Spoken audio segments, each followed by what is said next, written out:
জয়গুরু, সুপ্রভাত, হরি ওম। ও অখণ্ড সংহিতা বা অখণ্ড মণ্ডলেশ্বর শ্রী শ্রীমৎ স্বামী স্বরূপানন্দ পরমহংসদেবের অমৃতময় উপদেশবাণী, দ্বিতীয় খণ্ড। জ্ঞানের উৎস। স্থির মন ও ভগবৎ সমর্পিত বুদ্ধির নিকটে বিশ্বের জ্ঞাত ও অজ্ঞাত সকল জ্ঞান শত প্রকাশিত হয়।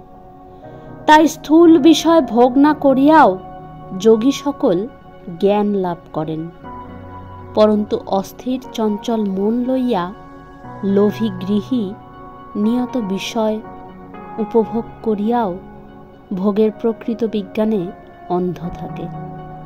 প্রত্যক্ষ ভোগও স্থূলাসক্ত ব্যক্তিকে অজ্ঞানতায় সমাচ্ছন্ন রাখে। অহরহ বিষয় ভোগ করিয়াও সে বুঝিতে পারে না যে কি সে করিল।